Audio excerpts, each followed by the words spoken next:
Wob wob, this is my intro. Wob wob. What's good, YouTube? Easy now, 1337 aka Snow.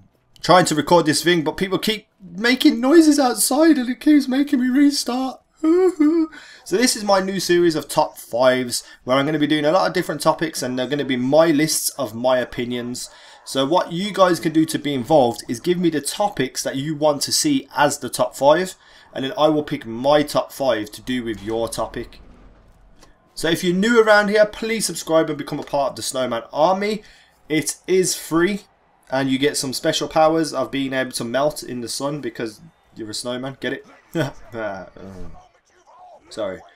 So hit that like button as well if you are regular on my channel, and hit that like button if you enjoyed this video. And we're going to be doing top 5 video games today. Now this is my opinion, my list.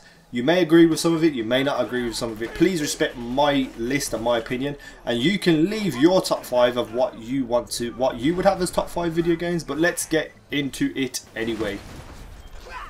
I just want to do a special mention first, and that is for the Walking Dead games made by Telltale Games. Absolutely badass point and click adventure, where your choices actually have an outcome on the game, where you could choose for one person to die and not the other person.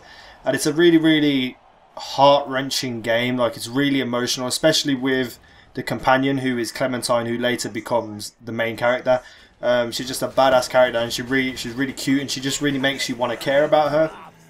Really immersive storyline. The only reason it doesn't get into the top 5 for me is that it doesn't really have that much replayability factor. Yeah, I can change my decisions on a certain chapter or a certain moment, but I don't want to go back to the start and start the whole game over again. But that being said, the game is still amazing. It is still badass and worth playing if you haven't already, believe me. So let's get into the top 5. In at number 5 we have the BIOSHOCK series, but specifically for me, BIOSHOCK Infinite, the latest iteration of the game. BIOSHOCK has always had a really in-depth, deep storyline and a great storytelling storyline. Like, it gets you immersed in the game and you feel like you're a part of it. The older games, BIOSHOCK 1 and 2, were kind of like dark and gritty style, graphic style, and you know, like it was quite frightening. It was reminiscent of like a horror game, and it was really cool and it was really enjoyable to play.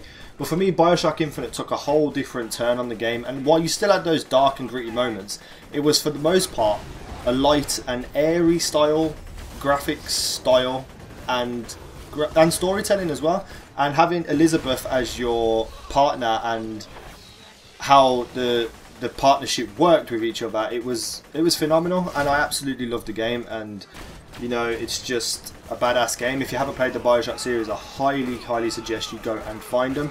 So that's my number 5. In at number 4 we have the Unreal series.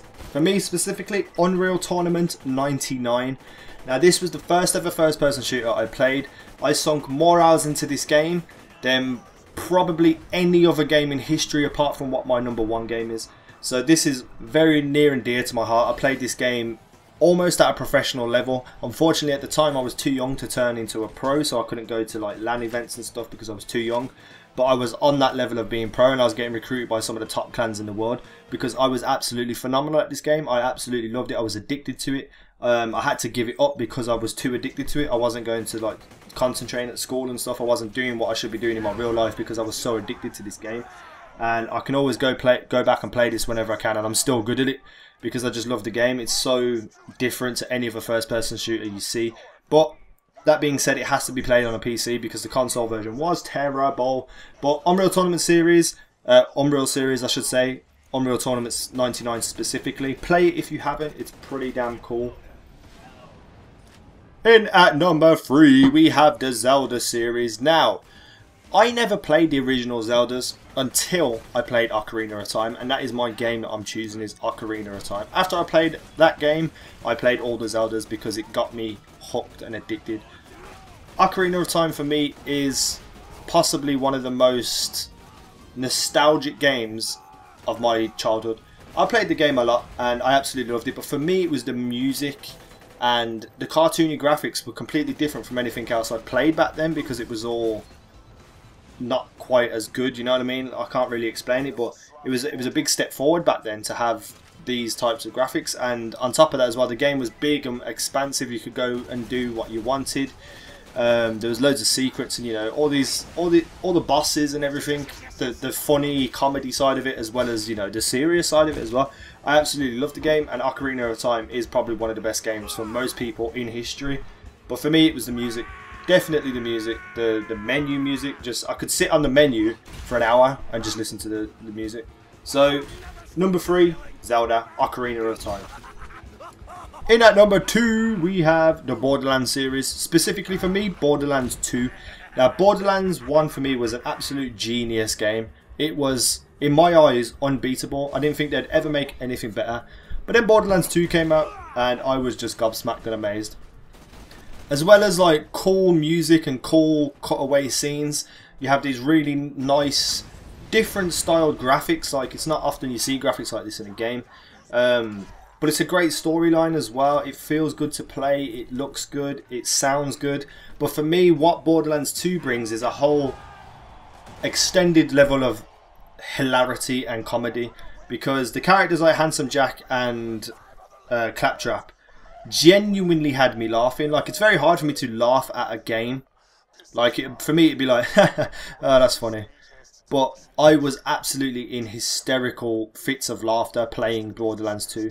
It's just so clever, and it is one of my favourite games of all time. I actually just downloaded it yesterday and got some game saves to put me at the highest level, just so I can run around killing things, because I just love the game. So, Borderlands 2, number 2.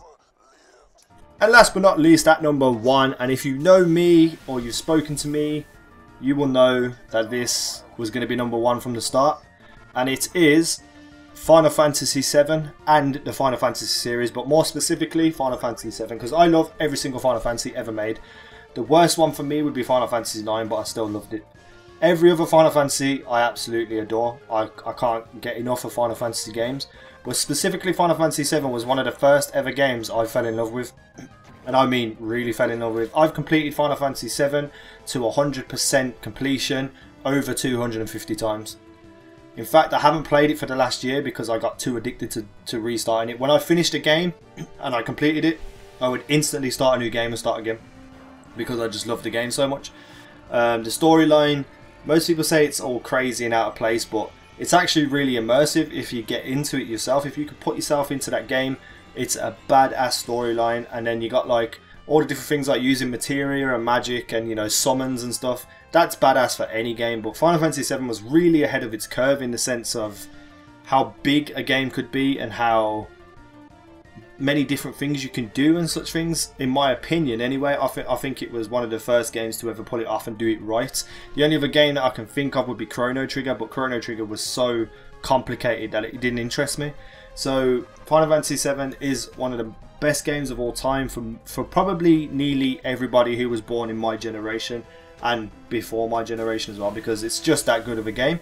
Now, for me personally, I could play it for the rest of my life, and I probably will be. I'm actually thinking about starting a game tomorrow. I might even do it for YouTube one day, but it is my number 1. So let me know what you think about my list. Let me know what would be in your top 5 list. Don't tell me what to put in my top 5 list. Tell me what you would want in your top 5 list.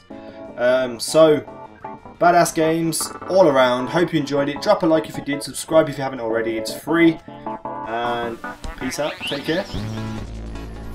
So why should you subscribe to me? Because I'm sick, fam. And look at how beautiful I am. I mean, look. Really. No, I'm just kidding. It's free, and I'd really appreciate the support. So if you want to subscribe and be a part of the subscriber army, the snowman army, because that's who I am, Snow. I should probably re-record this, but I'm not going to. Subscribe, it's free. Like, it's free. Comment, please, and give me feedback. And Twitter and Facebook are on this little bar below and in the video description. So make sure you follow me and add me on both of those. And click this video here. There, over there. That one. See it? In that box. Click it. Watch it. I like it too.